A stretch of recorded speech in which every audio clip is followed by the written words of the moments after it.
At dahil naubusan na nga ako ng lulutuin sa bahay, nag-decide ako na pumuntang wet market para mag-grocery. Pagkahaba-haba na nilakad ko from KL Central going to Museum Migara train station.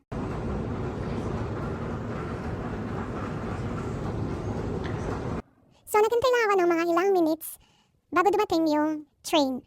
At yun nga, nakasakay na nga ang first son. And for the video na siya sa loob ng train. Tsaka naka-standing position lang kasi wala nang vacant na seat nung time na yun.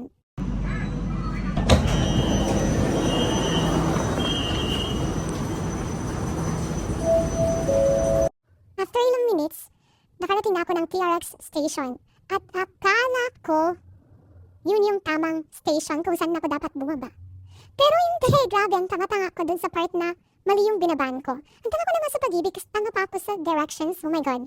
Anyway, yung escalator na po, it's very steep. I mean, yung sobrang taas niya at nakakahilo siyang tingnan.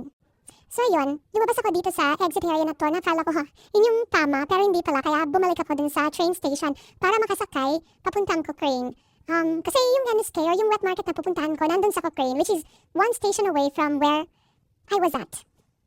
So yun, sumakay ulit ako ng train, pero this time sa ibang platform na, which is yung train pabalik dun sa Cochrane. Saka na nga na pa ako kakalakad eh. Pero, yun na nga, dahil kasalanan ko din naman. Napakatanga kasi. At finally, nahanap ko na yung tamang exit door.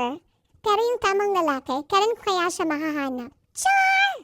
Tsaka konting lakad lang, patingin-tingin pa nga ako sa paligid or sa daan. Baka nagbabakasakali na may makita ako pera.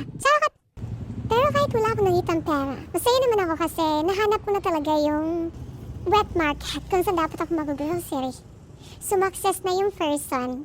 So, anting lakad lang. So, yun na, for the pili na ng items yung first son. Tsaka yung budget ko lang for this grocery talaga is around 200 ringgit or equivalent to around 2,600 pesos. Kasi nga, tinatry ko nang magtipid talaga .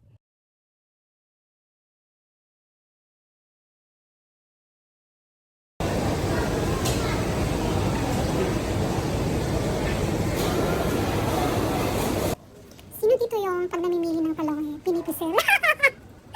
Sabi kasi nila, malalaman mo ko, okay pa yung talong pagka napisil mo at ano pa siya, medyo malambot pa siya. Ay nako, may nakita din pala ako na gulay na, ano yan, parang hugis daga. Hindi ko alam kung anong gulay to, basta na-amaze lang ako dun sa shape niya. Tapos bumili na din ako ng broccoli kasi favorite ko talaga siya. Lalo na pag nilalagyan mo ng manok, karne ng manok. Tapos pumila na ako dito para ipatimbang yung mga gulay na pinili ko. Tapos after noon, nagbayad na ako. Tsaka yung nabayaran ko lang is around 200 something ringgit.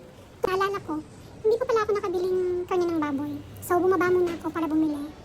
Ayun, done with the grocery shopping and then pauwi na ako. In-enjoy ko na lang yung view. And finally, I'm home! Grabe, nakakapagod mag-grocery. Tapos in-unload ko na lang muna yung mga pinamili ko. And then after that, inayos ko yung mga pinamili ko dun sa ref.